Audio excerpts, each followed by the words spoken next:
arcade mode, which consists of several levels back to back followed by a final boss. After which you get a character-specific ending. Rinse and repeat. And with that formula going on for so long, you're gonna have a lot of different endings. By my count, there are 100 different endings for the series thus far, assuming I didn't miss any. Plus the lost endings to the first game, which account for an additional 3 endings that are entirely different from the actual endings that ended up in the final game. While all the other wishes in that game are the same as the lost endings, just slightly changed. Which brings the total up to 103 by my count. Well, technically 104, but we'll get to that. I won't be including the leaked original versions of the Twisted Metal Black endings because those were never officially released, but they're worth checking out if you have the stomach for it. So I'm going to pull off the largely fruitless task of ranking every single Twisted Metal ending from worst to best. Oh Jesus, what have I gotten myself into? So what exactly quantifies being a good ending versus a bad ending? Well, that's not an easy thing to answer. Obviously, a good chunk of it is presentation, animation, production value, and uniqueness of what's shown. But then the other chunk, especially for the games that don't focus on their production value, is all about the effectiveness of the story presented. How character appropriate the ending is, the quality of the twist, how compelling the end result is, and of course whether or not the whole thing is stupid, cringeworthy, or makes you faithful. Or on the flip side, if the ending is just plain cool. These endings essentially exist on a spectrum that has cool on one side and stupid on the other. Where it falls on that spectrum generally determines how compelling it is. This is a scoring system that takes a lot into account, but it's also a grading system that mostly consists of me flying by the seat of my pants based on gut feeling. Everyone's gonna have their own favorites and least favorites, so let's not get too hung up on the haves and have-nots. And just before we start, let's play a little game in the comments section. Let's just say that you, viewer, yes you, have just won Twisted Metal. You drive before Calypso and make a wish. Leave what you would wish for in the comment section below. But here's the twist. The first person to reply to you decides how the wish gets. Let's have a little fun with this. Good luck, and hopefully I don't forget any endings. Oh yeah, and spoilers.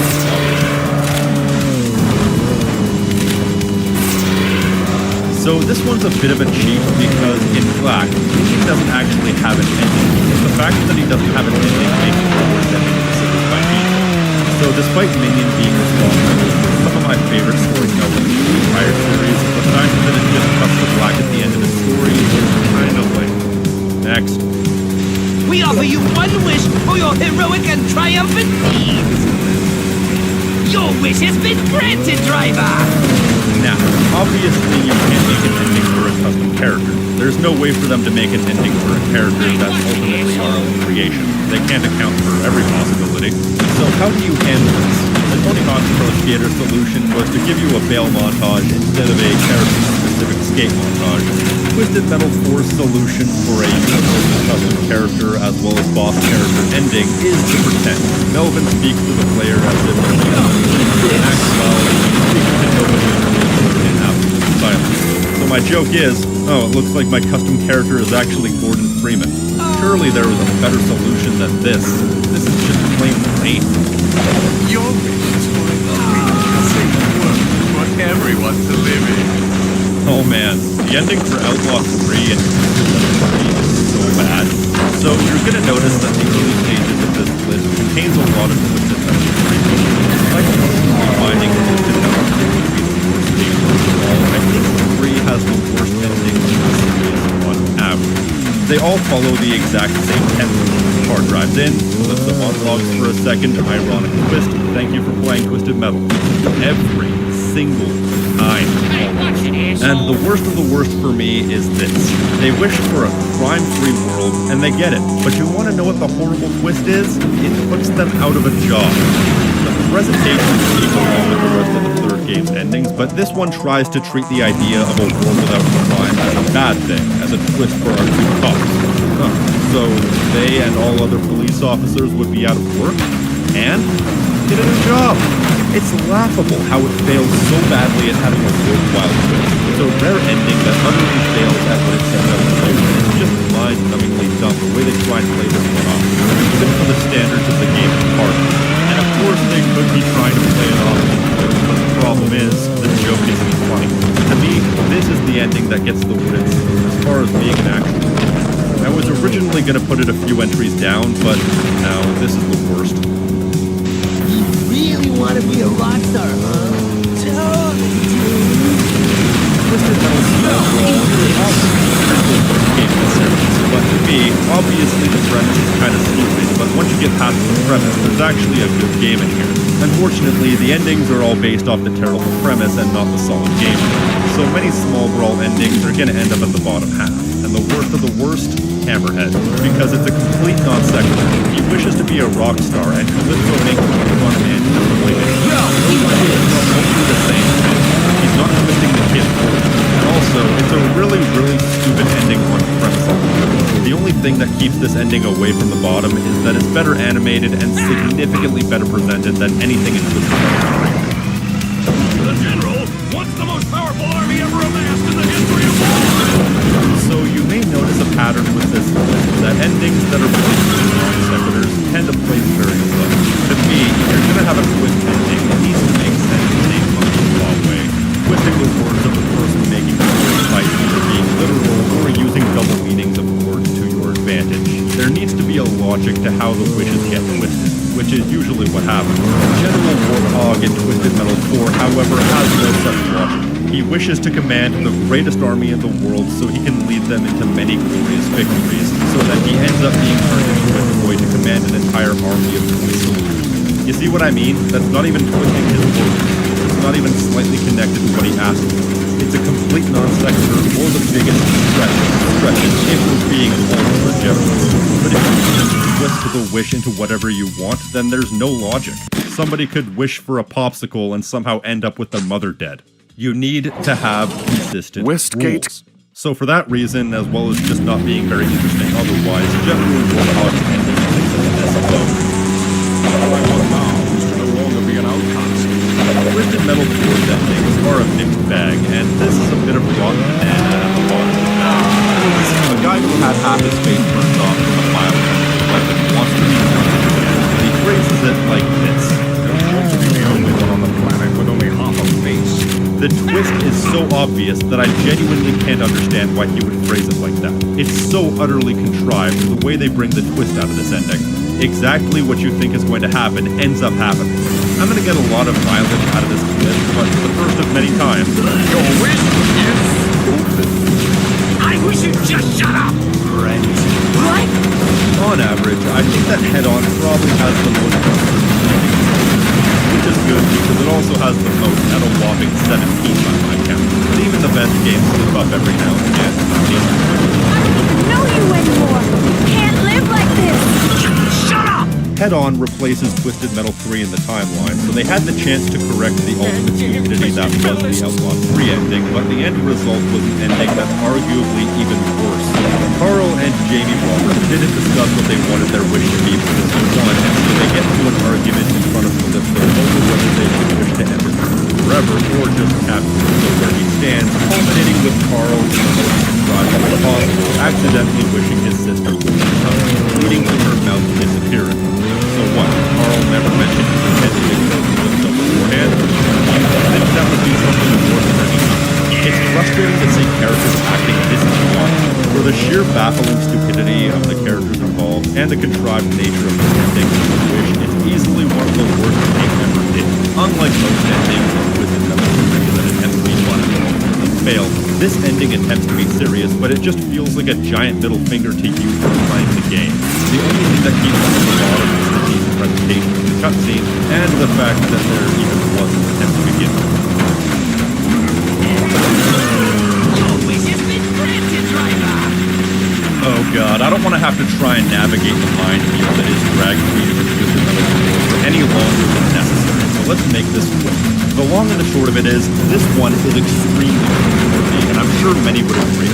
The joke of the character is encompassed in the name itself. Drag Queen, aka Dennis Flanders, aka Petunia's wish, involves some sort of live performance.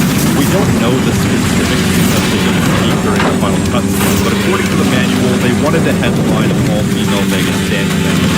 Okay, so my assessment of this ending has to do more with the character than the actual ending itself, but the entire premise of the character is mired in less than pleasant attitude and growth. while playing off certain things as jokes that with the benefit of hindsight probably shouldn't be jokes. Even beyond that, the entire wish and presentation of this scene is incredibly cringeworthy on its own merits. And I have a lot of questions. Why don't they speak? What is this performance they're doing? Am I supposed to laugh with this scene or at the scene? I just don't get it.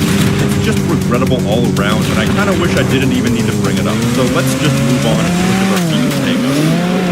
You said you'd make me walk. So this ending was actually cut from Small World because Sony felt that it was too mean-spirited. In this game's interpretation, Axel is a kid in a wheelchair and his wish is to be able to walk. So Billy still gives him a pair of mechanical hands that lets him do so, getting some serious balls and drawing here. Of course, that doesn't really work out for Axel. This is another one of those tugging at my shirt collar endings. I don't think the developers had any malicious intent behind this ending, but it still feels like they did the wheelchair thing for laughs, which is definitely mean-spirited and a bit cringeworthy. It's probably a good thing they cut this from the game and made Axel a secret character, but it's still an ending that exists, so I'm counting it.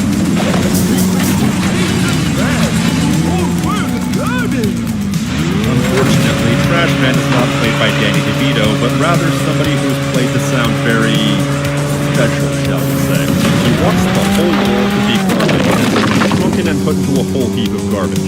Yeah, that borders on non sequitur. However, even beyond that, it's still a bad ending on its own merits. There's nothing about it that makes it stand out. The wish and end result has a lot in common with Trash Man himself, and the, shall we say, question Trash Man as a character borders on collar tugging too often. So let's move on to the second one. Actually, before we go, you know what? Forget Danny DeVito. This guy's wished by John St. John? I guess Trash Man had more in common with Big the Cat than I thought. Your wish is for people to see your happy child.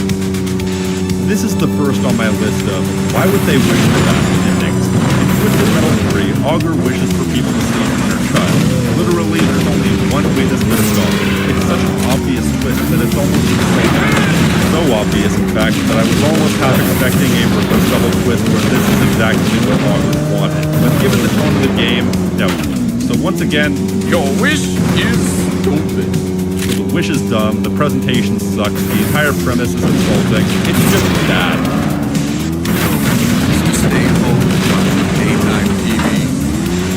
Christ, this one's stupid. In fact, preemptively. Your wish is stupid. Granny Dread, the driver of Hammerhead in Twisted Metal 3, just wants to stay home and watch her daytime TV. Again, why is this a thing you need to wish for? Seriously, once again, are Twisted Metal 3's endings meant to be serious, or are they meant to be played for laughs? Because if the latter, well, I'm not laughing, so it just feels like a giant middle finger. The only reason this one's slightly more ahead is that they contextualize her wish as being because her house keeps getting blown up by the members of the tournament. Personally, my solution would be to move to a different place, not join a tournament of death and wish upon a corner. Now, we just Axel's ending in 3 is so stupid.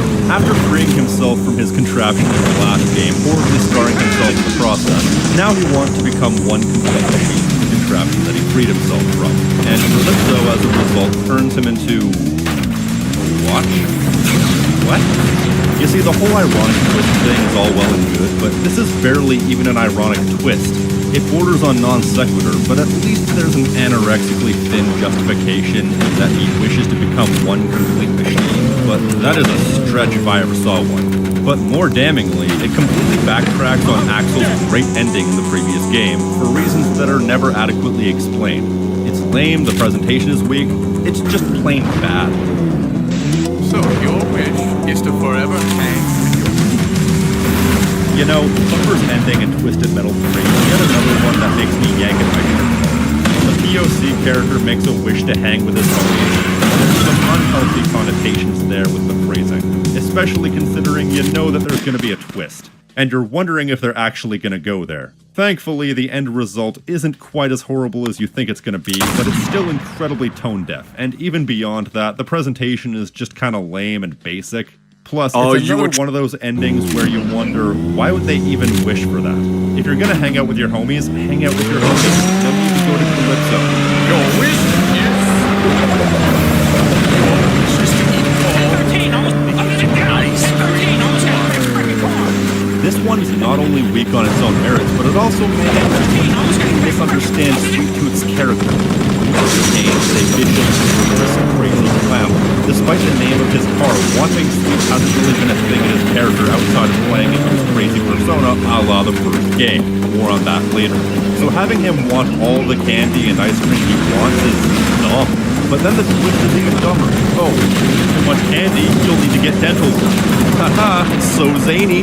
So for failing to understand the character and for being a lame wish with an even lamer twist in its own right, this ending can sit perfectly near the bottom of this. The car accident that killed me and Mommy never happened. So this is definitely a questionable creative decision if you ask me. As we'll get into, Grasshopper's ending in Twisted Metal 2 was surprisingly sweet, but in this case, I go with an angry Vector and an angry father Calypso, because she believes he just wanted her as another contestant on the tournament when Calypso could have just given Krista her real life back.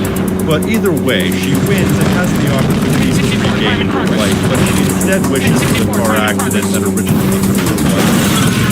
Prequel comic to have never happened, which results in her ending up in a coma with memories that may or may not have happened. So this ending is really needlessly confusing. It contradicts a lot of established words, such as mentioning that the car accident killed her and her mother, not true. Instead, she says that Calypso was a loving father, and Sweet that he was, and then the entire ending is just confusing because I'm not sure what is real, what isn't real, and how her wish actually played into it. This entire ending just leaves me scratching my head. I can't make sense of anything that happens in this ending, and it's a blatant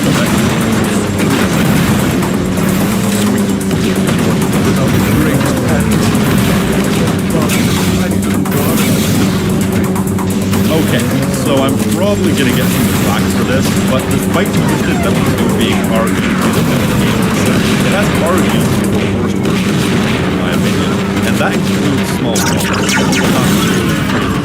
His ending only makes that worse. I'm sure Sweet Tooth's ending in Twisted Metal 2 made sense to someone, but it certainly doesn't to me. Something that's never been mentioned.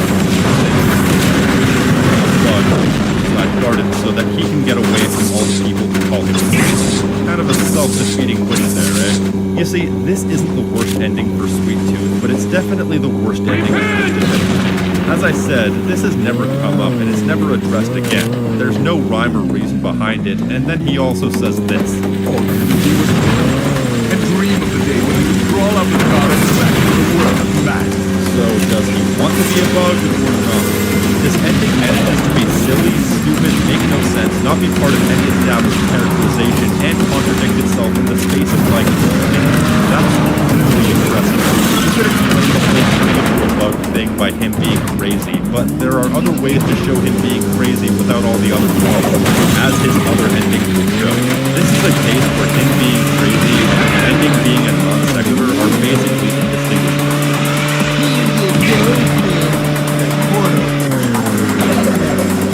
Another ending where I wasn't quite sure what was going on. I can't seem to decide if Calypso has magical powers or not. In Mr. Grimm's overall ending, really leads into the portal to Halloween Town, but it's too terrifying. Then Calypso just hits the box. I'm really not sure what they're doing here, and I'm not entirely sure what's going on, what's real and what isn't real. So can't really say this is an A-tier ending.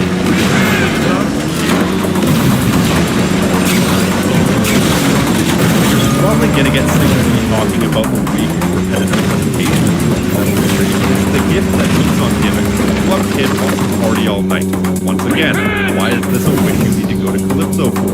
Of course he's going to screw you, and he does so by setting the party in Alaska, where night is 8 months long, leading him to freeze to death. Just everything about this ending is crazy. Your wish is stupid. My wish is to trap the bugs so I can kill them all! Now, this is just Goggle Eyes is a character who only ever appeared in Twisted Metal 4, and his wish is to have all the bugs in the world trapped so that he may kill them. This is probably the worst ending in the game from a presentation standpoint because they never even He ends up having all the bugs in the world trapped within him, but it's too much and he falls over, possibly dead. That's lame. I think Goggle Eyes has potential as a character because his anxious personality is appealing, but this ending did not do him justice in any way. It's just Perhaps a it nothing wasn't burger such of a an ending good to the point of idea to actually just being storm kind of straight insulting. into Area 51. Now you've alerted Treadnought. The Colonel Not can't every wait to ending. show you his Some of them are latest just about the creation. participant wanting to get close to Calypso for some reason. And in these next two endings, that exact thing happens, and they both end pretty much the exact same way. In this case, Warthog, who wanted to blow Calypso up for bullying and is tricked by a car ends up blowing himself up. It's kind of lame, but not something I can get passionate about. This ending is basically just what it is. So the outlaw a character who thought they had one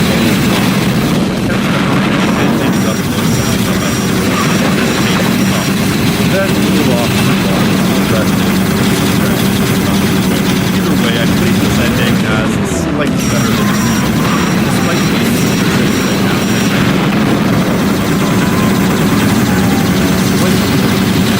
basically the best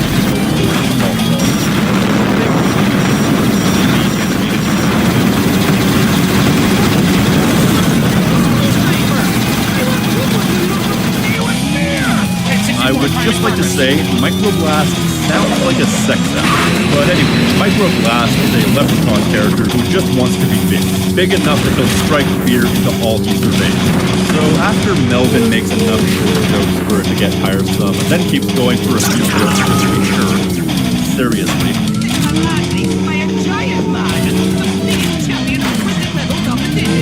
Microblast becomes King Leprechaun, but then he turns into a statue.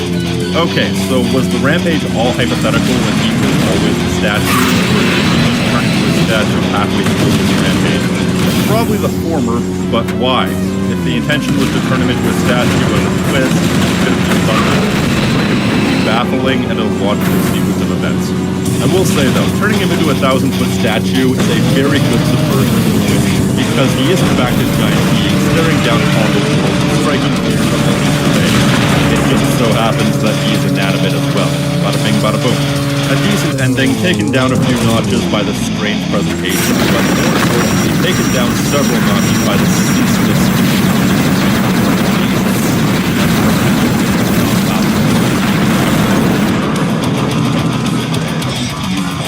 Talk about wearing your influences on your sleeve.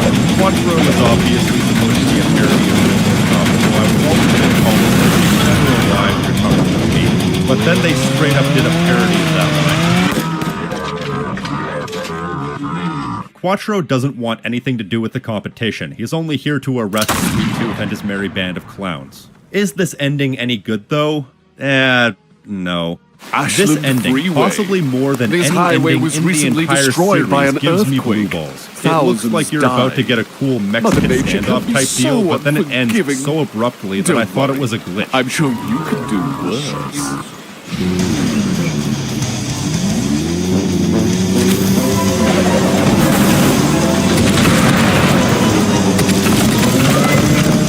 What a bucket of balls. It's such a tease for what could have been a cool resolution, but I guess they ran out of time or budget or something.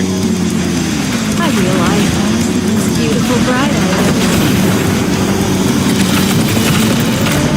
When I win this contest, Calypso will find me a man who thinks so too.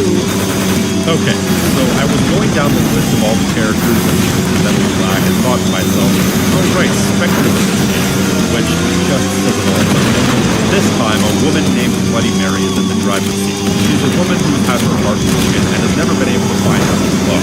As such, she's gone crazy. So now she wishes for Calypso to find her the love of her life. The fact that I found this character so forgettable should mean that this ending should be right down the middle in the dead center of the pile. However, there's one thing that knocks this ending below mediocrity. Despite wishing for the love of her life and Calypso actively altering this guy's brain, he still says that he'll never love her. So all of that effort to win the competition and get a wish from Calypso and end up right back to where he started. So what was even the point? Endings where the recipient of the wish don't actually get what they want and work. In fact, it's very common, but this is one of those endings where nothing of substance actually happens. So there may as well not even be an ending. You want to be famous, and and on TV all the time. You know what I find weird about Spectre? In both Twisted Metal 2 and 3, the car is driven by separate characters, but they both essentially wish for the same thing, to be famous. For as Puddle of Mud once said, I just want to be famous.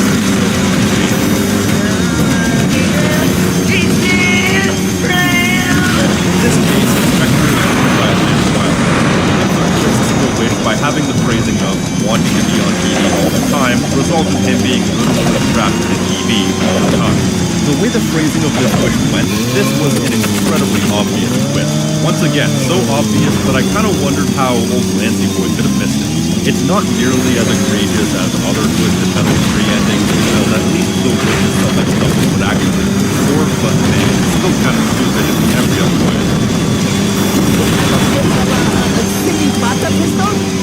This ending is kind of cute, I guess. Crimson Fury in Small Brawl is occupied by a kid who's playing pretend secret agent, and he gets one over on Calypso by sporting a cap with a water pistol, and then proceeds to maul him. It is what it is, nothing special, but inoffensive, which, for the standards of Small Brawl, still places it pretty low in the series overall. Your wishes for the world to be Flower Power is another vehicle that only ever appears once. The entire point of the character is that she's a nature-loving hippie and her wish is that she wants the entire world to be covered in flowers, which doesn't even line up with her character profile. Unfortunately, she doesn't specify what kind of plant gets eaten by a giant mutated beast flying around with It's certainly a dumb thing, but the wish was sensible and the twist isn't super obvious. I'm trying to give Twisted Metal 3 as much credit as possible, but you can only give so much credit to 10-second cuts.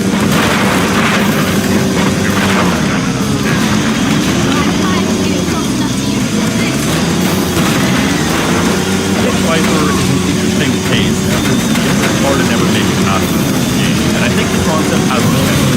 Going under the alias and Amanda X is a freelance assassin hired by the people of LA to criminal. She claims to be competing for $1 million, but really she's just wanting to get close to the big cheese herself. And this is a case where the lost ending version actually makes the ending worse overall. If you're unfamiliar, the very first Twisted Metal game was originally supposed to have FMV cutscenes as endings, but they were cut sometime in development because they were considered too naughty, with the final game instead getting a text-based ending. However, the lost ending was only 50% of what was at all. Between the lost endings and the official endings that made the cut, all except for the two characters wish to be the same. So unbundling the lost endings and the final endings together, as long as the wish remains the same, and they'll be judged as a package deal. In the official ending for Pit Viper, she successfully takes out Calypso and takes $1 million as her prize. It's a little generic, but nothing offensive. If that were it, this would probably be worse than the pack, but in the lost ending, Calypso manages to find his way into her car and capture her 3 times in an end. Now, I don't want to sound too patronizing here or anything, but unless put in the correct context, the depiction of violence against women makes me uncomfortable a lot of the time, especially in cases like this, where as soon as Calypso was in position, Amanda's essentially helped her to stop him. I mean, you can debate the minutiae, but for me it comes down to this. The lost ending, if not the official ending, makes me uncomfortable in the end. among the pine.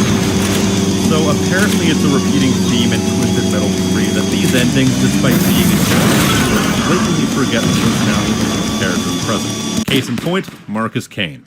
Instead of being a meta deconstruction of the relationship between player and player character, he's just a paranoid schizophrenic who believes in aliens and wants to run away from civilization to live in peace. Thus his wish. However, ladies and gentlemen, we did it. A while back, I made the decision that my Twisted Metal Black review was gonna be saved for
I suspect that Aristotle, to the end, thought of him as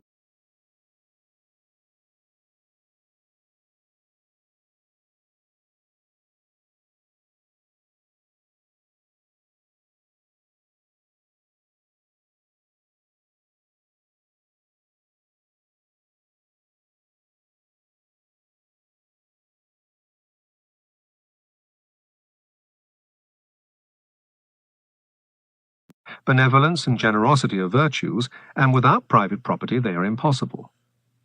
Finally, we are told that if Plato's plans were good, someone would have thought of them sooner. Footnote: compare the Noodles oration in Sidney Smith. If the proposal be sound, would the Saxon have passed it by? Would the Dane have ignored it? Would it have escaped the wisdom of the Norman? I quote from memory. End of footnote. I do not agree with Plato, but if anything could make me do so, it would be Aristotle's arguments against him. As we have seen in connection with slavery, Aristotle is no believer in equality. Granted, however, the subjection of slaves and women, it still remains a question whether all citizens should be politically equal. Some men, he says, think this is desirable, on the ground that all revolutions turn on the regulation of property. He rejects this argument, maintaining that the greatest crimes are due to excess rather than want. No man becomes a tyrant in order to avoid feeling the cold. A government is good when it aims at the good of the whole community, bad when it cares only for itself. There are three kinds of government that are good: monarchy, aristocracy, and constitutional government, or polity. There are three that are bad: tyranny, oligarchy, and democracy. There are also many mixed intermediate forms. It will be observed that the good and bad governments are defined by the ethical qualities of the holders of power, not by the form of the constitution. This, however, is only partly true.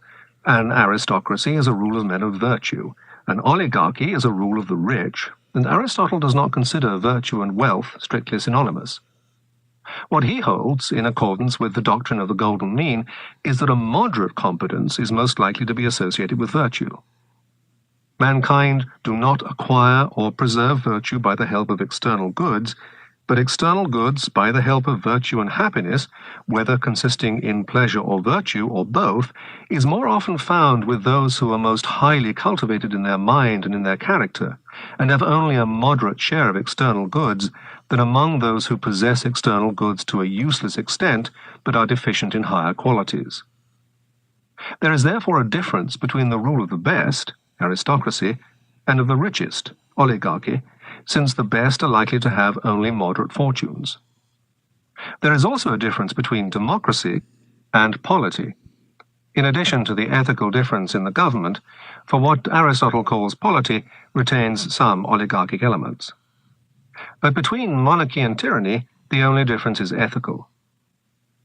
He is emphatic in distinguishing oligarchy and democracy by the economic status of the governing party. There is oligarchy when the rich govern without consideration for the poor, democracy when power is in the hands of the needy and they disregard the interests of the rich.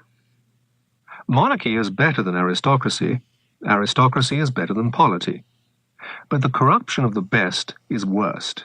Therefore, tyranny is worse than oligarchy, and oligarchy, then democracy. In this way, Aristotle arrives at a qualified defense of democracy.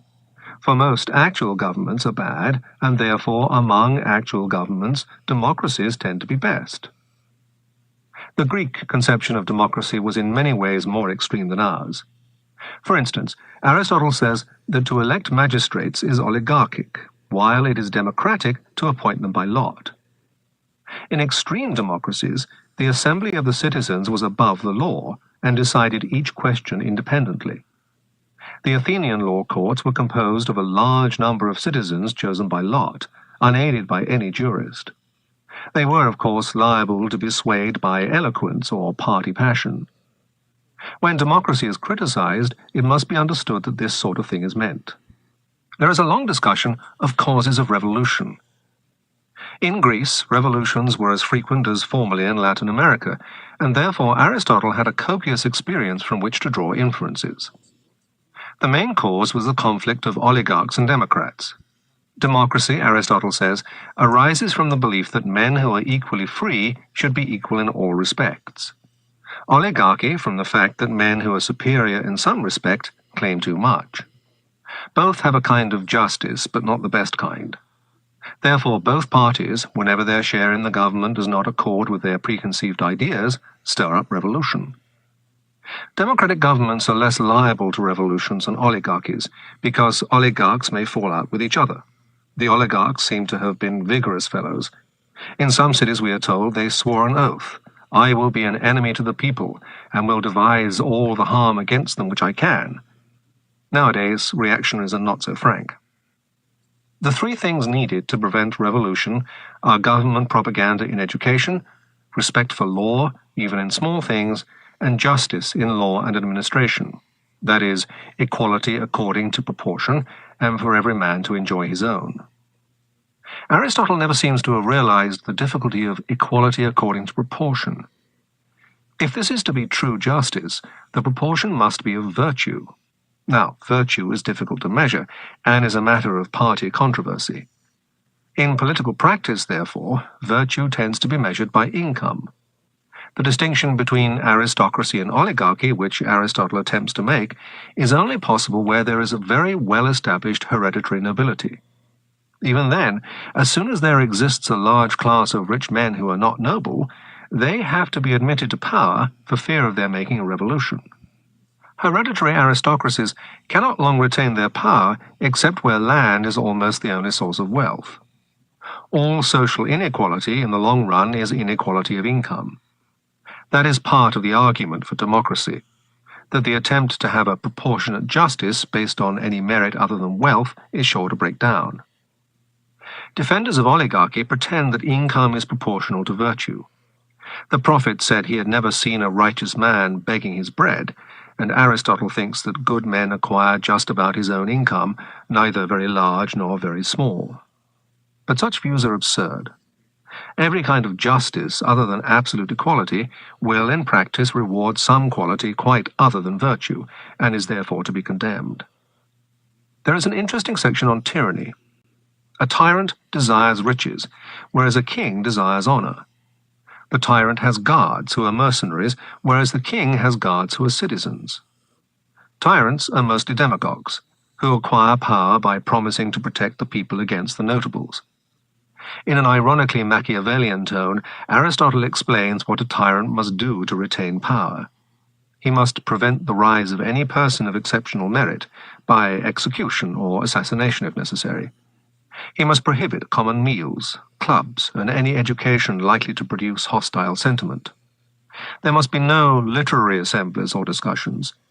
He must prevent people from knowing each other well, and compel them to live in public at his gates. He should employ spies, like the female detectives at Syracuse. He must sow quarrels and impoverish his subjects. He should keep them occupied in great works, as the king of Egypt did in getting the pyramids built. He should give power to women and slaves, to make them informers. He should make war in order that his subjects may have something to do, and be always in want of a leader. It is a melancholy reflection that this passage is, of the whole book, the one most appropriate to the present day. Aristotle concludes that there is no wickedness too great for a tyrant. There is, however, he says, another method of preserving a tyranny, namely by moderation and by seeming religious. There is no decision as to which method is likely to prove the more successful. There is a long argument to prove that foreign conquest is not the end of the state, showing that many people took the imperialist view. There is, it is true, an exception. Conquest of natural slaves is right and just. This would, in Aristotle's view, justify wars against barbarians, but not against Greeks, for no Greeks are natural slaves. In general, war is only a means, not an end. A city in an isolated situation where conquest is not possible may be happy. States that live in isolation need not be inactive. God and the universe are active, though foreign conquest is impossible for them. The happiness that a state should seek, therefore, though war may sometimes be a necessary means to it, should not be war, but the activities of peace. This leads to the question, how large should a state be? Large cities, we are told, are never well governed, because a great multitude cannot be orderly. A state ought to be large enough to be more or less self-sufficing, but not too large for constitutional government. It ought to be small enough for the citizens to know each other's characters, otherwise right will not be done in elections and lawsuits. The territory should be small enough to be surveyed in its entirety from a hilltop. We are told both that it should be self-sufficient and that it should have an export and import trade, which seems an inconsistency. Men who work for their living should not be admitted to citizenship. Citizens should not lead the life of mechanics or tradesmen, for such a life is ignoble and inimical to virtue. Nor should they be husbandmen, because they need leisure. The citizens should own the property, but the husbandmen should be slaves of a different race. Northern races, we are told, are spirited. Southern races, intelligent.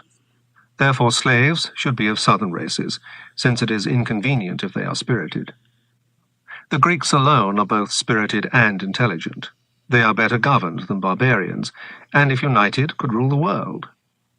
One might have expected at this point some allusion to Alexander, but there is none.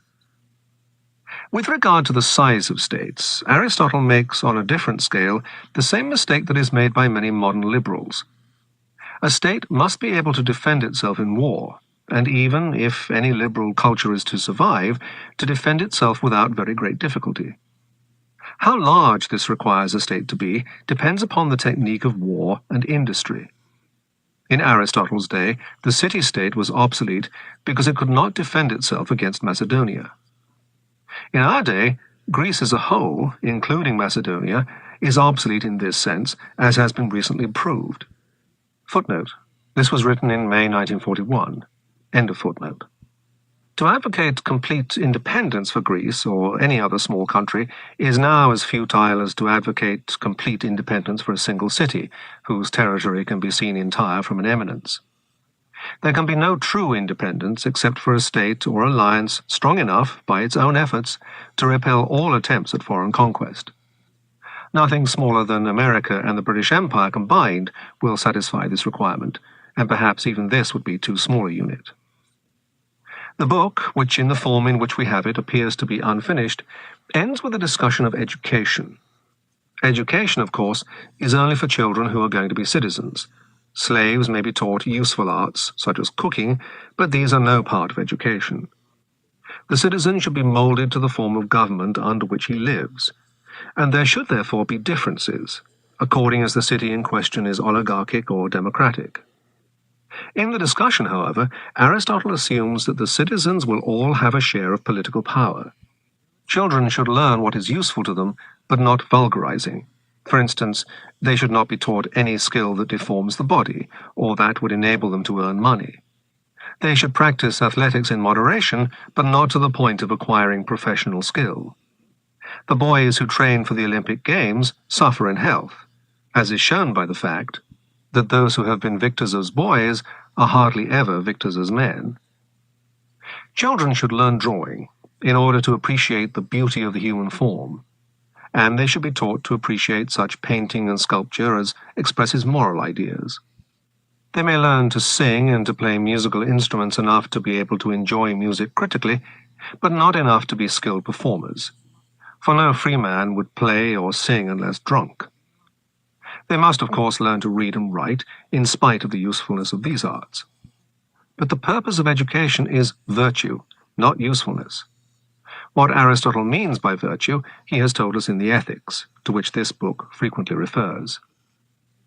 Aristotle's fundamental assumptions in his Politics are very different from those of any modern writer. The aim of the state, in his view, is to produce cultured gentlemen, men who combine the aristocratic mentality with love of learning and the arts. This combination existed in its highest perfection in the Athens of Pericles, not in the population at large, but among the well-to-do. It began to break down in the last years of Pericles. The populace, who had no culture, turned against the friends of Pericles, who were driven to defend the privileges of the rich by treachery, assassination, illegal despotism, and other such not very gentlemanly methods. After the death of Socrates, the bigotry of the Athenian democracy diminished, and Athens remained the center of ancient culture, but political power went elsewhere. Throughout later antiquity, power and culture were usually separate. Power was in the hands of rough soldiers. Culture belonged to powerless Greeks, often slaves.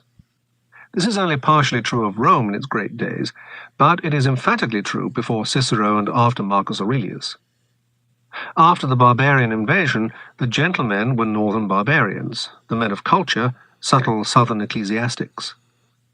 This state of affairs continued more or less until the Renaissance, when the laity began to acquire culture. From the Renaissance onwards, the Greek conception of government by cultured gentlemen gradually prevailed more and more, reaching its acme in the 18th century. Various forces have put an end to this state of affairs. First, democracy, as embodied in the French Revolution and its aftermath. The cultured gentlemen, as after the age of Pericles, had to defend their privileges against the populace, and in the process ceased to be either gentlemen or cultured. A second cause was the rise of industrialism, with a scientific technique very different from traditional culture. A third cause was popular education, which conferred the power to read and write, but did not confer culture. This enabled a new type of demagogue to practice a new type of propaganda, as seen in the dictatorships. Both for good and evil, therefore, the day of the cultured gentleman is past. Chapter 22. Aristotle's Logic. Aristotle's influence, which was very great in many different fields, was greatest of all in logic. In late antiquity, when Plato was still supreme in metaphysics, Aristotle was the recognized authority in logic, and he retained this position throughout the Middle Ages. It was not till the 13th century that Christian philosophers accorded him supremacy in the field of metaphysics. This supremacy was largely lost after the Renaissance, but his supremacy in logic survived. Even at the present day, all Catholic teachers of philosophy, and many others, still obstinately reject the discoveries of modern logic, and adhere with a strange tenacity to a system which is as definitely antiquated as Ptolemaic astronomy. This makes it difficult to do historical justice to Aristotle. His present-day influence is so inimical to clear thinking that it is hard to remember how great an advance he made upon all his predecessors, including Plato, or how admirable his logical work would still seem if it had been a stage in a continual progress, instead of being, as in fact it was, a dead end, followed by over 2,000 years of stagnation. In dealing with the predecessors of Aristotle, it is not necessary to remind the reader that they are not verbally inspired. One can therefore praise them for their ability without being supposed to subscribe to all their doctrines. Aristotle, on the contrary, is still, especially in logic, a battleground, and cannot be treated in a purely historical spirit. Aristotle's most important work in logic is the doctrine of the syllogism. A syllogism is an argument consisting of three parts: a major premise, a minor premise, and a conclusion. Syllogisms are of a number of different kinds, each of which has a name given by the scholastics. The most familiar is the kind called Barbara. All men are mortal, major premise. Socrates is a man, minor premise. Therefore, Socrates is mortal, conclusion. Or, all men are mortal, all Greeks are men, therefore all Greeks are mortal. Aristotle does not distinguish between these two forms. This, as we shall see later, is a mistake. Other forms are, no fishes are rational, all sharks are fishes, therefore no sharks are rational. This is called celerent. All men are rational, some animals are men, therefore some animals are rational. This is called derii. No Greeks are black, some men are Greeks, therefore some men are not black. This is called ferio. These four make up the first figure. Aristotle adds a second and third figure, and the schoolmen added a fourth. It is shown that the three later figures can be reduced to the first by various devices. There are some inferences that can be made from a single premise. From some men are mortal, we can infer that some mortals are men. According to Aristotle, this can also be inferred from all men are mortal. From no gods are mortal, we can infer no mortals are gods. But from some men are not Greeks, it does not follow that some Greeks are not men. Apart from such inferences as the above, Aristotle and his followers thought that all deductive inference, when strictly stated, is syllogistic. By setting forth all the valid kinds of syllogism and setting out any suggested argument in syllogistic form, it should therefore be possible to avoid all fallacies. This system was the beginning of formal logic, and as such was both important and admirable. But considered as the end, not the beginning of formal logic, it is open to three kinds of criticism. 1. Formal defects within the system itself. 2. Overestimation of the syllogism as compared to other forms of deductive argument. 3. Overestimation of deduction as a form of argument. On each of these three, something must be said. 1. Formal defects. Let us begin with the two statements, Socrates is a man and all Greeks are men. It is necessary to make a sharp distinction between these two, which is not done in Aristotelian logic. The statement, all Greeks are men, is commonly interpreted as implying that there are Greeks. Without this implication,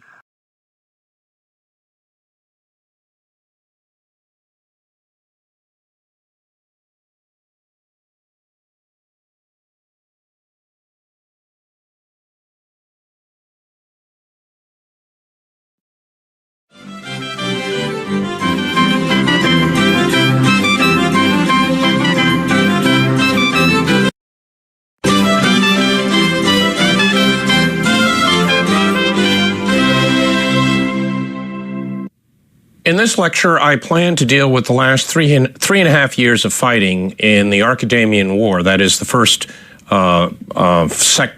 phase of the Greater Peloponnesian War.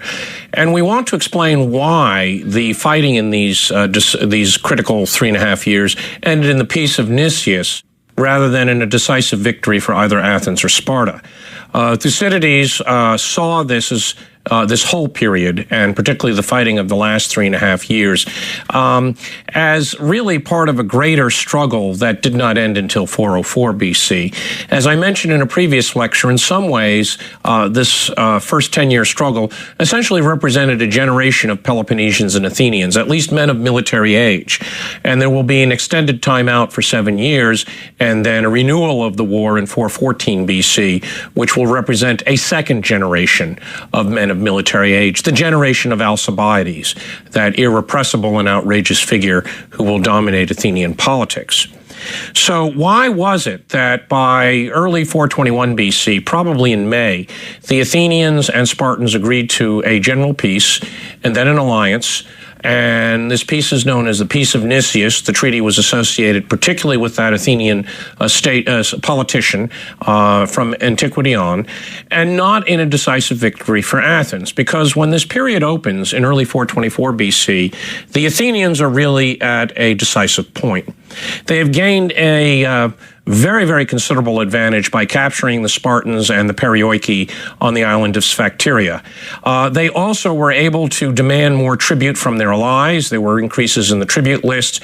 And the Athenians went on to assess neutrals and cities that had not been under their power for as much as a generation. Athenian ships appeared in waters off the coast of Lycia, areas they had not been in since the 430s or 440s, assessing or blackmailing cities to pay tribute. The islands of Melos and Thera in the Cyclades that were neutrals at the outbreak of the war, Dorian, even Spartan colonies, they were assessed. So the Athenians could bring in the money. There was also the perception in the Greek world that the Spartans had suffered a major moral defeat, that their men had surrendered. Numbers aside, demographic issues aside, everything that incident is used as a means to analyze Spartan social and economic conditions, I think Thucydides has it right that most of the Greeks saw Pylos as a great moral defeat that really drew into question the Spartan ability to command and to inspire their citizens to the supreme sacrifice. So in 424 BC, the Athenian assembly was in no mood to reopen negotiations. Instead, it shifted decisively from a strategy of exhaustion, a variation of the strategy that Pericles had proposed in 431 BC, to a strategy of overthrow. At this point, the Athenians intend to really destroy the Peloponnesian League by knocking out its most important members, taking them over, and breaking the military power of Sparta forever.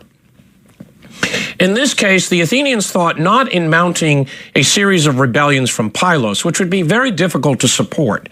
Moving Athenian ships and men around the shores of the Peloponnesus is dangerous. In 424 BC, Nicias captures the island of Cythera, which is an island just immediately south of the Peloponnesus. It's part of the Spartan state, and the people there were ruled as Perioiki, and that island was important for the trade connections Sparta had with Crete and the Levantine ports. It was a possible base, but anyone sailing around the Peloponnesus always risked shipwreck from storms. Large parts of the year, the sailing conditions were impossible, and this always hindered Athenian operations in western Greece.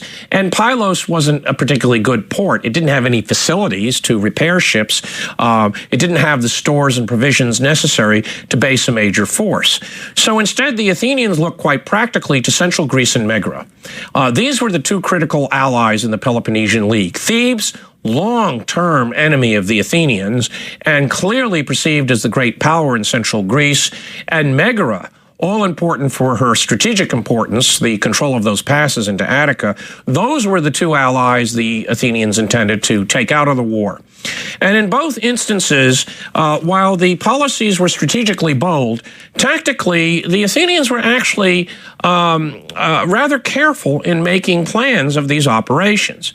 Thucydides would see these operations as a major departure from the Periclean strategy. And he would associate it with Athenians such as Cleon, who advocated such aggressive policies. But the generals who were elected for that year, the generals who were known to us, we don't know all of the generals of the year, notably Eurymedon, Demosthenes, and Hippocrates. Lamachus, I believe, is one of them. All of these men had credible records, and Nicias as well. All of these men had credible records in carrying out offensive operations with minimal risk to citizens. And the plan was twofold. Early in 424 BC, the Athenians intended to take the city of Megara by cooperating with Democrats who were, at this point, fed up with the suffering of the Peloponnesian War and ready to hand the city over to Athens. And this was something of a replay of 461 BC.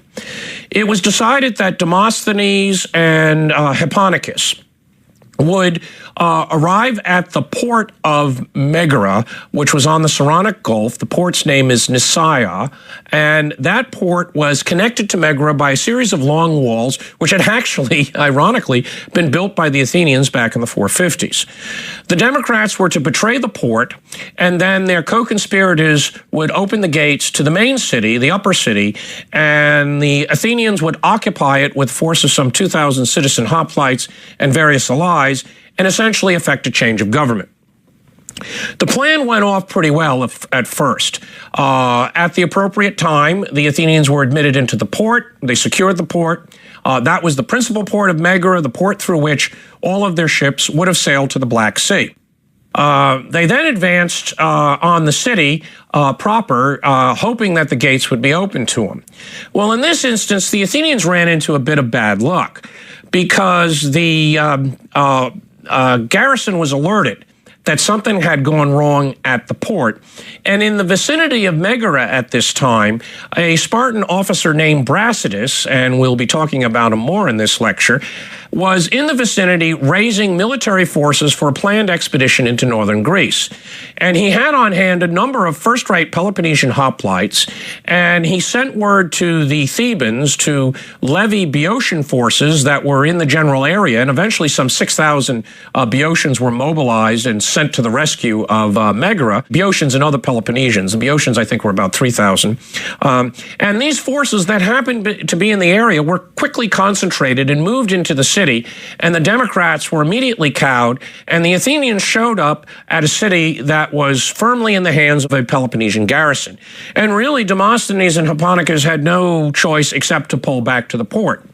So what the Athenians gained was the port of Megara. Now, that in itself was no small achievement. That essentially meant that henceforth Megara was shut out of any trade, and thereafter Megara was regularly garrisoned by a Boeotian force. And it's from this point on that Megara essentially becomes a satellite, much more of Thebes rather than of Sparta. In this situation, the Athenians were disappointed, but not discouraged. They had hoped to gain control of the passes and so give security to Attica. But nonetheless, capturing Nisaea, capturing Kythera, and other points along the Peloponnesus, by the end of 424 BC, the Athenians had a number of bases along the shores of the Peloponnesus and even in central Greece, in that thin gulf between the island of Euboea and central Greece, where they could launch raids against Peloponnesian allies. The second part of the operation involved a three-pronged attack on Boeotia, which was planned to take place in the summer after the securing of Megara. And this plan was, again, ambitious strategically, but tactically showed a great deal of restraint. It ended up in a hoplite battle, a rather improvised hoplite battle, a battle that no one really planned to fight, or at least the Athenians didn't plan to fight. And the initial hope was, again, that Democrats could be raised in all the cities of Boeotia, other than Thebes, to cast out their oligarchic governments, to secede from the Federal League, and eventually win over these cities the way they had been won over back in the 450s. That is, by substituting oligarchic governments with pro-Athenian governments. The three-pronged operation involved two Athenian forces and various exiles operating in the city of Orchomenos in western Boeotia. One Athenian column was to be raised at Naupactus in northwest Greece by Demosthenes. It was to comprise mercenaries and allies, and its plan was to land on a small coastal port, Siphae, which is on the western shores of Boeotia, advance to the critical city of Chaeronea, where on August 2nd, 338 BC, Philip of Macedon would crush the Greek city-states and therefore assure the Macedonian mastery of Greece. That was a key juncture of a number of routes and secure the southern sections of Boeotia. Again, this force was to include very few Athenians. It would only involve Athenian ships transporting those allies. The second column was to advance from Attica, from their base at Oropos in northeast Attica, and move to the township of Delium, close to a temple of Heracles, and fortify this position with a large hoplite force. And the force included many craftsmen who were going to fortify this fortress and build in Boeotia a major fortress which would complement the Athenians occupying Chaeronea and fortifying that position. And then Orchomenos and the western cities would do the same. They would overthrow their governments, go over to the Athenians, so that Thebes would eventually be forced to negotiate. Well, the plan completely miscarried. It was perhaps too ambitious. Proxenoi and others informed the Thebans of what was going on. The rebellions in western Boeotia never took place. Demosthenes showed up on the shores of Boeotia and found arrayed against him a large Theban force of hoplites, and he couldn't land. And the Athenian force that marched into Boeotia and fortified Delium under Hipponicus, who had participated in the attack on Megara early in the year, did indeed fortify the position, but on the point of withdrawing, they were hit by the full Boeotian levy, that is the Thebans and all the lesser cities, under a very talented Theban general, one of the Boeotarchs, that is one of the supreme leaders of the League, and he was a Theban, Pagondas, who arranged the Boeotian army with a particularly clever weighted wing on his left flank. He weighted the forces 25 deep and smashed into the Athenian line. And as usual in these hoplite battles, the Athenians do really well. It's their allies who always get overrun, and that's what happened here. And the Athenians took some very heavy casualties. 1,000 hoplites were killed. It was in this battle that Socrates was actually rescued by Alcibiades in the famous retreat. This proved to be a fiasco. A number of Athenian prisoners were taken, and the Athenians evacuated Boeotia under an armistice to get their dead back because the Boeotians held those Athenian prisoners as hostages down to the Peace of Nicias in 421 BC. So all of the efforts to take out those two crucial allies miscarried. And Athens only had some ports along the shores of the Peloponnesus to show for this ambitious strategy by the midsummer of 424 BC. Well, the events of Pylos led not only to a reconsideration of strategy in Athens, but also at Sparta. And the Spartans took a very bold decision. And this decision is often taken as an indication of a lack of Spartan leadership and really taken as an indictment of the whole Spartan strategy from the start. The usual image, and this is based from Thucydides' text, is that a group of expendables, mercenaries, freed helots, perioiki, and others, were entrusted to a man named Brasidas, who's usually portrayed in the modern literature as a maverick, as a most un-Spartan officer who used daring and bold maneuvers, who, in Thucydides' opinion, was a good speaker for a Spartan. That would be Thucydides' editorial comments. And in many ways, a man who posed a threat to the Spartan constitution and way of life, that he was so extraordinary that for men such as Brasidas to emerge in the Peloponnesian War boded ill for Sparta in the event of victory, that such powerful men would come to usurp the constitution, threaten the traditional kings, the Ephors and the Gerousia. And this image is repeated throughout most texts. Quite to the contrary, if one looks at the information we have on Brasidas, which is significant. In fact, we know more about Brasidas from the pages of Thucydides than almost any other Spartan, and that's because Brasidas had the honor of disgracing Thucydides.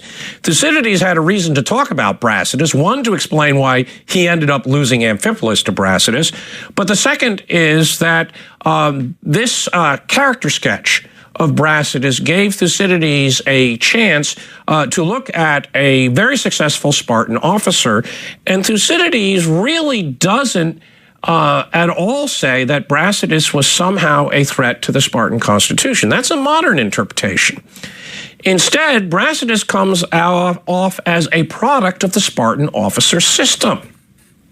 In 424 BC, he was entrusted with this important mission to northern Greece because he had the means to command coalition forces and the ability to talk his way across Thessaly, and even more important, to talk some kind of, or to negotiate some kind of deal with the ever-duplicitous Perdiccas II.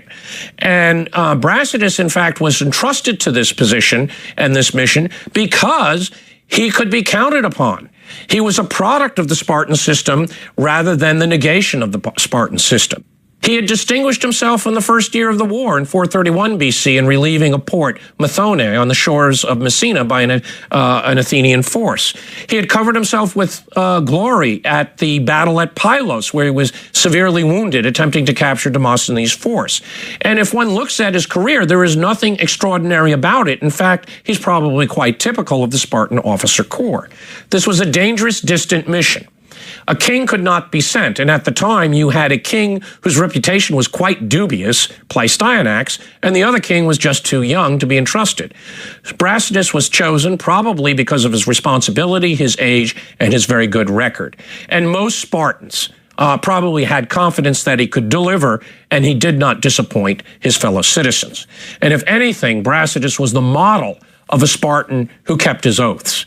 And when we get to the armistice of 422 BC and that dispute, that issue really has a lot more to do with Spartan upbringing and the seriousness with which Spartans take oaths, rather than an attempt by a rogue general to railroad Sparta into an unwanted war and thwart any kind of peace negotiations. Well, in any case, as the Athenian operations in Megara and Boeotia failed, Brasidas was busy readying his forces in Peloponnesus. It was a mixed force indeed. There were about 1,000 mercenaries, mostly from the region of Arcadia. These were all men who were drilled to a very high level of proficiency as hoplites. He also had 700 helots, and these were men who were probably promised their freedom at the status of perioiki, and when they returned from northern Greece 3 or 4 years later, they were settled in a specific community in the Peloponnesus in reward for their service. Along the way, it was hoped that Brasidas would acquire more allies. His march north was a daring move. Once he got into Boeotia, he made his way to the pass of Thermopylae. He got to the Spartan base at Heraclea in Trachis, and then quickly marched across Thessaly, no small feat. Thessaly was a league of 4 principal cities. The most important, Pherai, which dominated the league, had long traditional ties with Athens. The Thessalians, their cities, enjoyed aristocratic constitutions linked together into a wider league. But the lesser cities were no friends of Athens, and many of them had ties with the king of Macedon, Perdiccas, marital ties, and they enjoyed the same sports that the Macedonians, kings and nobles did. That is, hunting and getting drunk and all-night brawls and oppressing one's peasants and the usual stuff that characterized the court of Macedon really down to the age of Alexander the Great. In any case, Brasidas cleverly got his way across Thessaly into southern Macedon, and his objective was to support Olynthus and those Greeks of the Chalcidice who had been in rebellion since 432 BC, and to raise more rebellions, notably in the peninsulas of the Chalcidice. And there were a number of important cities there. Potidaea was an Athenian colony, but the rest of the cities traced their origins to Ionian settlers from the central islands in the 7th century BC. And hopefully the rebellions would spread east to the city of Amphipolis, and then along the shores of Thrace, and ultimately to the Hellespontine regions, that is, to cities such as Byzantium, Chalcedon, the cities along the shores of the Sea of Marmara today, which would threaten the grain route. And hopefully these rebellions would convince the Persian satraps to bring military assistance to onto Sparta's side. There had been missions in 430 and 425 BC to the Persians that had gone nowhere, and it was clearly hoped that this 424 expedition would lead to more possible negotiations with the Persians. It was a daring effort. Once Brasidas was in northern Greece, he quickly found that King Perdiccas' interest was far more in taking Greek cities for his own kingdom. He really had no idea of freedom of the Greeks, and no Macedonian king ever really understood what freedom of the Greeks meant, other than the freedom I give you in order to be my subject. He also wanted to use those marvelous Peloponnesian hoplites to beat up the kings of Orestes and Lynkestis in western Macedon, who were his rivals. And from the start, Brasidas and Perdiccas did not play well together. They came to loathe each other, and Perdiccas began to withhold supplies from Brasidas, and eventually Perdiccas was so enraged by Brasidas's moves and his efforts to liberate the Greek cities, he eventually realigned himself with Athens, or sort of. That is, he didn't give active aid to the Spartans and talked nicely to the Athenians. In any case, Brasidas does achieve the success that the Spartans hoped for. The appearance of a Peloponnesian force in the Chalcidice meant that Sparta was serious about the rebellions, and cities began to revolt. The first one was the city of Torone, which is an important city on the peninsula of Sithonia, which is the Middle Peninsula. The rebellions also, a rebellion also broke out at Acanthus in the northeastern quarter of the Chalcidice, an extremely important city. Brasidas shows up and gives a resounding speech why the people of Acanthus should come over to the Spartan side. And Thucydides says that they were persuaded by his eloquence and appeals to freedom of the Greeks, and also to the fact that the vintage was about to be brought in, and if they didn't go over to the Spartans, they were going to lose their wine crop for the year. So a variety of factors played into these rebellions. But the fact that there was now a credible Peloponnesian force meant cities began to revolt. The resentment of Athenian tribute, the years of Athenian imposition of democracies and other types of demands all exploded in a series of rebellions that threatened a vital area to the Athenians. The Spartans finally got at the economic guts of the Athenian Empire the way the Athenians had done in northwest Greece. Well, this type of challenge had to be faced, and it wasn't until the next year, 423 BC, when the Athenians could respond in the spring, because when Brasidas showed up, it was too late in the season to send forces there because the sailing conditions were against the Athenian ships. That is, the winds were blowing from north to south. Philip of Macedon uses the same techniques in the 4th century BC. If you're going to wage war against the Athenian interest in northern Greece, you do it in the fall and the winter. And it isn't until until May of the next year when the Athenians could respond. Brasidas carried out an even more daring raid very late in the year 424 BC. In the middle of a snowstorm, crossing a bridge, he slipped his forces into the city of Amphipolis and took Amphipolis. Amphipolis was on the Strymon River. It was an inland city. It occupied a strategic bend in the river, and it was largely built on the eastern side of the river Strymon. And that city was the immediate base for the exploitation of the very rich gold and silver mines of Pangaeum, which fed the Athenian mint. And that rebellion broke out late in 424 BC. The Amphipolitans declared their independence, even though they had been founded as a colony of Athens, and embraced Brasidas' appeals. Thucydides, who was operating as the general in these regions, was for some reason at Thasos. He hurried to Eion, which is the port at the mouth of the Strymon River, and realized that he could have no success taking the city. And it's this failure to take Amphipolis whereby Thucydides ended up in front of an Athenian court explaining why he wasn't at this vital position. And the Athenian judgment was that he should have been at Amphipolis. He was exiled and turned from general to historian. In the spring of 423 BC, the Athenians acted promptly. Major forces were mobilized, and Cleon was elected a general of this year, and he called for harsh measures for all rebels in the Chalcidice. That is, the types of measures that were initially voted for Mytilene. Men of military age were to be executed, the rest of the population enslaved. And the Athenian assembly issued these recommendations as laws, that in the event these cities were taken by force, this was how they were to be treated. And that probably stiffened the resistance of several cities, and those cities had to be taken by essentially siege or storm.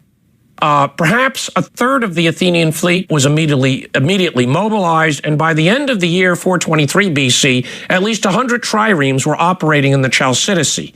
The Athenians raised considerable forces from their hoplite levy. They sent in their citizen hoplites. They weren't just going to use the usual mercenaries and allies that they had planned in the earlier operations. This was serious. And it meant that the Athenians were fighting desperately for really an area they saw as vital to their imperial dignity and their imperial power. Cleon remarkably did quite well in these operations, and he carried with him other generals who were good advisors, men such as Demosthenes, Nicostratus, and a number of the cities were captured. And the Athenians managed to reestablish most of their positions by the end of 423 BC. The Spartans found themselves in a difficult position in the third year of this venture because they realized that Brasidas couldn't be reinforced, that daring march across Thessaly and Macedon was not going to be repeated, especially since King Perdiccas had just aligned himself with Athens. And so in early 422 BC, the Spartans offered and the Athenians accepted an armistice. And what an armistice meant was a suspension of hostilities and the beginning of serious negotiations for peace. Well, that would have worked except for one problem, and that is the difficulties in communicating these messages between the home governments and the active fronts, the battlefield. And by the time the news was received by Brasidas that an armistice was in effect, another city had rebelled from the Athenians, a city called Scione, which is on the peninsula of Pallene, an important city of the Chalcidice. And Brasidas received the city, acted in his capacity as a Spartan commander, that the city would be assured of its freedom and autonomy. But technically, the city had rebelled after the armistice had been concluded, unbeknownst to the participants in the Chalcidice. Well, Brasidas was not about to go back on his word, and many in Sparta probably felt the same. The Athenians, particularly Cleon, made a point of this. And when the Spartans refused to budge on this issue, the armistice was in effect voided. Cleon took additional forces back up to the Chalcidice, and he made immediately for the city of Amphipolis, landed at Eion, and began to mass forces to capture the city of Amphipolis, which he correctly saw was the crux to the whole area. Brasidas concentrated his forces at Amphipolis, and in a very strange engagement where Cleon moved up to the city to reconnoiter, Brasidas attacked Cleon's forces as they were moving back to camp, and it was a reconnaissance in force. And in the fighting, the Athenians were bested, Cleon was killed, but Brasidas was mortally wounded. The death of Brasidas and Cleon in the summer of 422 BC, in the opinion of many contemporaries, removed the two most outspoken figures or the two most senior commanders in favor of continuing the war. Aristophanes symbolizes them as the mortar and the pestle that were grinding up Greece in war. He does that in his play The Peace, which was performed in the next year. The battle at Amphipolis brought home to both sides that for all of the fighting of the last 10 years and the ruinous losses sustained by both belligerents, neither state was really in a position to destroy the war potential of another. In the last 3.5 years of fighting, there had been some serious hoplite battles. There had been the exchange of a number of cities. The Spartans had ignited revolts, and the only city they really held uncontested at this point was Amphipolis. The rest of the cities in the Chalcidice were either retaken or under siege. The Athenians had failed to gain any significant advantage in central Greece, and at this point, both populations were morally and emotionally exhausted. And the two leading men, King Pleistanax in Sparta and Nicias in Athens, really faced no rival or challenge to moving towards a peace. And that armistice concluded in 422 BC already indicated that the two cities were certainly ready to come to terms, the way they had not been back in 425 BC.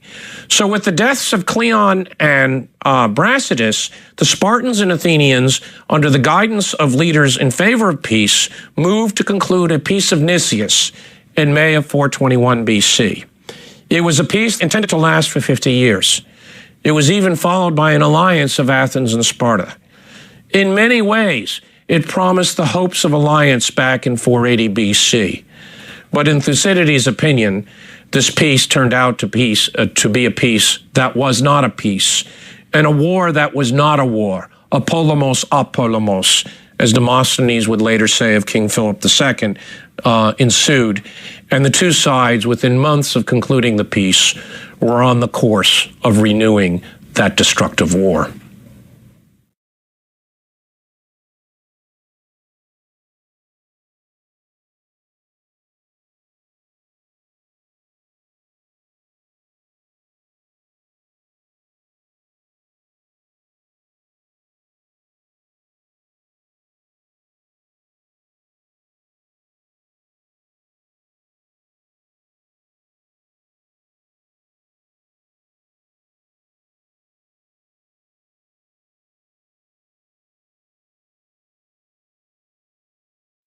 Chapter 16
Computers make no sense. Throw some metal in a box and boom. What the heck is going on here?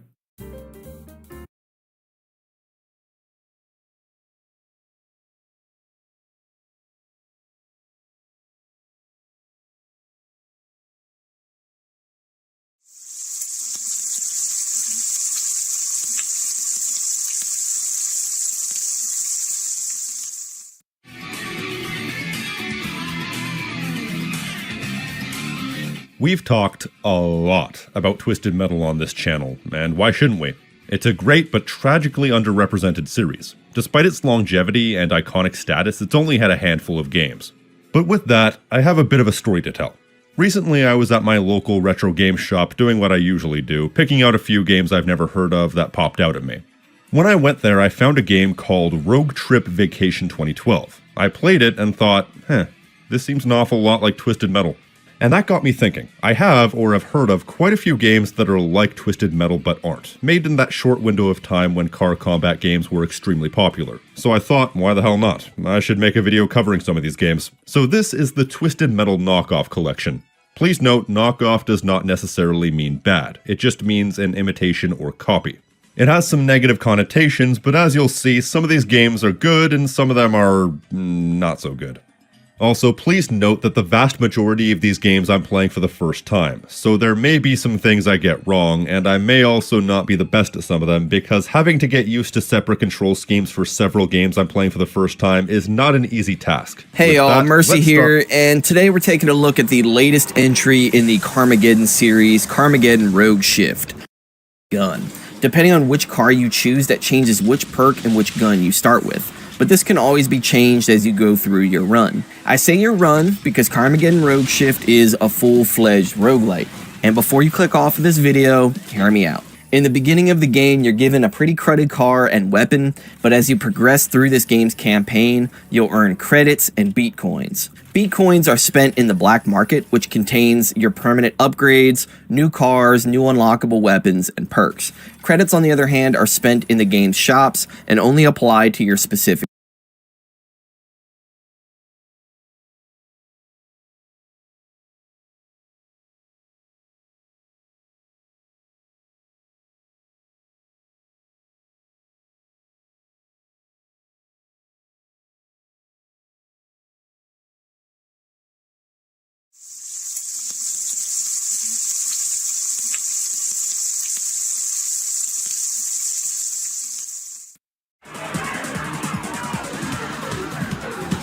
Oh boy, I've done it now, haven't I?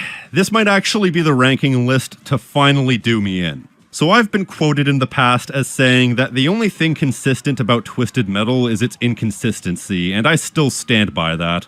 However, there are a few aspects of the games that have had solid staples from day one, none more iconic than the special attack. An attack that automatically regenerates and is unique for every character, usually.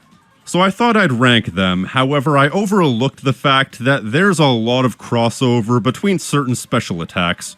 In some cases, it's going to be hard to know where one special attack ends and another begins, and which ones will get grouped together, and in many instances, characters have multiple specials, making this a very complicated list. So what's the solution? Well, there is none. This is going to be taken on a case-by-case basis. All I can do is my best, so this is every Twisted Metal special attack ranked from worst to best. As usual, I'll be flying by the seat of my pants as far as how I'm going to be ranking these, but the factors we're going to be taking into account include ease of use, iconic status, spectacle, uniqueness in both application and in design, and of course, balance. We want these things to be powerful, but not overpowered, because we want them to be fun to use on other characters, but not frustrating to be hit with. But most importantly of all, I'm going to be ranking these based on the subjective amount of fun they are to use. So remember, you can't get mad because it's subjective. Oh, by the way, I should mention that in some of these games I am using cheats just to increase the amount of specials that I get, just for expediency's sake, so I can get footage of these specials quicker. It doesn't play into my rankings whatsoever. So without further ado, let's get started.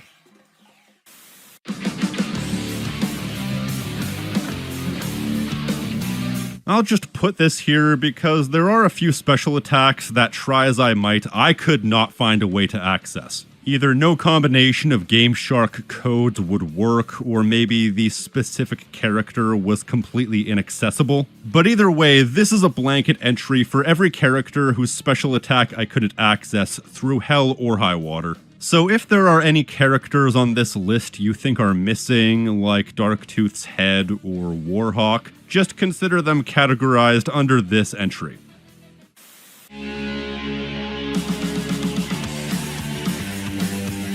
Okay, so I'm not gonna lie, I've always said that Twisted Metal 2012 tends to be the monkey wrench in any sort of discussion with the overall series because it's such a different beast compared to the rest of the games. I thought that wasn't going to be the case with the special attacks, but it ended up being the case, mostly because every car in this game has 2 special attacks, and a few of them even have 3. It's to the point that I have a hard time even calling to mind specific cars doing specific attacks because of this quantity over quality mindset. Like, what was the one where you had to hold the fire button 3 separate times to maximize damage? I can't remember off the top of my head.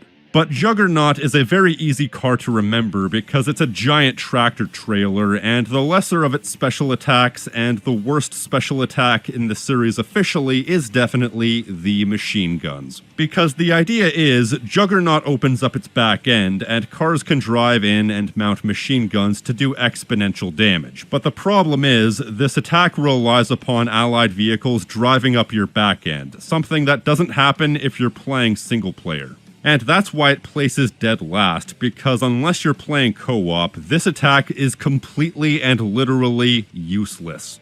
And as a matter of fact, if somebody fires up your back end while it's open, it actually does more damage than it would otherwise, making it a liability in single player. It's a shame because the idea of having to work in tandem with other players is a fun one, but that's contingent on people actually working with you.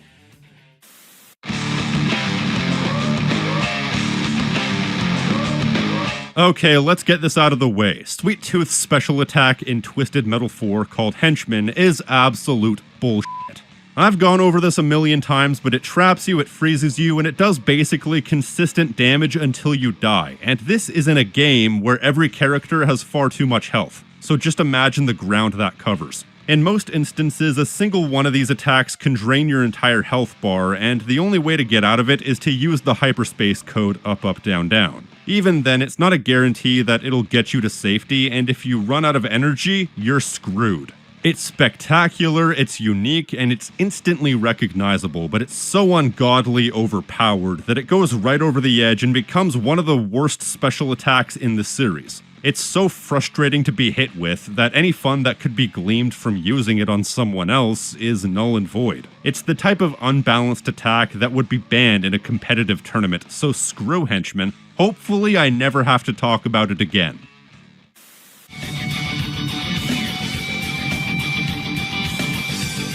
As much as I would have loved to group Firestarter's flamethrower or torch with the other flamethrowers in the series, unfortunately I couldn't because it is demonstrably worse than other flamethrower attacks in the other games. You know how it works, he launches flames out the front of his car, igniting anyone nearby. However, the duration of the flamethrower as well as the range is far too short. Then it doesn't do enough damage to justify either of these issues, and also, if you accidentally bump into the person you're using the attack on, which is very likely because you're driving in their direction, you're likely to light yourself on fire, which will do damage to yourself. It's a paradoxically useless version of a weapon that has always traditionally been pretty useful. They managed to ruin the flamethrower, which is like ruining water.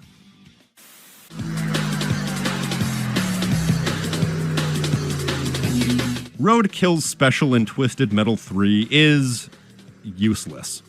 It acts much like the mortar attack. Now here's something you should know. I really don't like the mortar. This has never come up, but it's relevant. It does decent damage, but it's damn near impossible to use because it has a set distance that it travels, and also the auto-tracking is finicky at best. And Roadkill's special is basically that. He launches a theoretically red-hot bit of scrap metal that arcs into the air and then explodes on impact. But if you're not a very specific distance from your opponents, it will whiff almost every time. You may say that means it takes skill to use, but it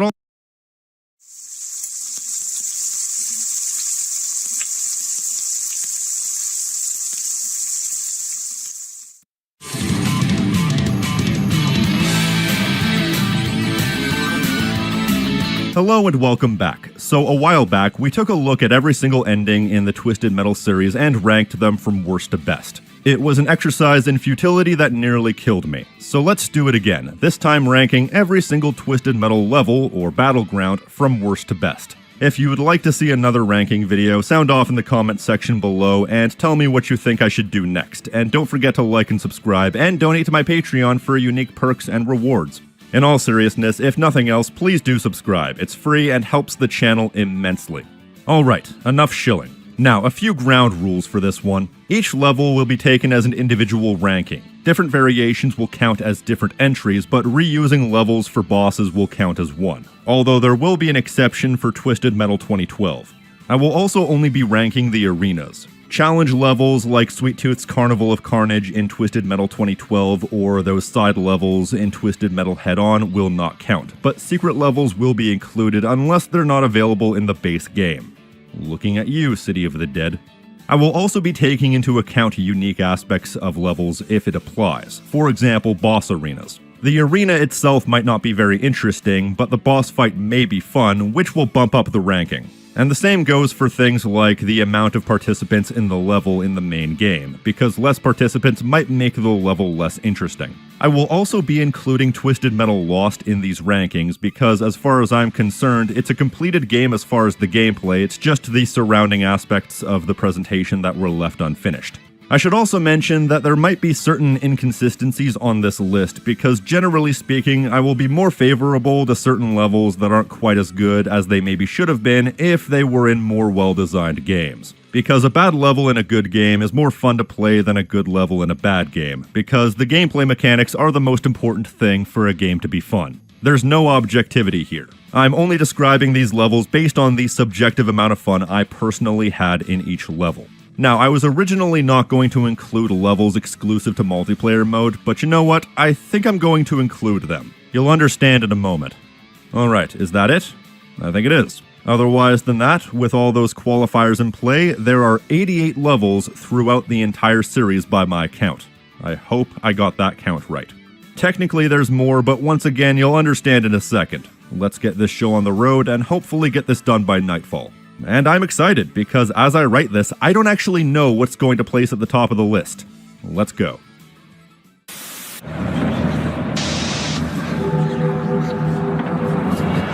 Every single multiplayer exclusive level. Because here's what's up. It doesn't matter how good a level is, if you can't even play it in standard gameplay, well I'm sorry, but any goodwill I could have for that level disappears immediately. Because you're essentially pigeonholing that level in such a way that I can't enjoy it in the same way you can enjoy every other level. You need another person with you, and even then, that's not the same as playing it in standard gameplay. It's just an entirely different experience. It's like they went through all the effort of making these levels, then you go through all the effort of unlocking the levels, or you go out of your way to find the secret code that unlocks them, only to find out you can't even play them like all the other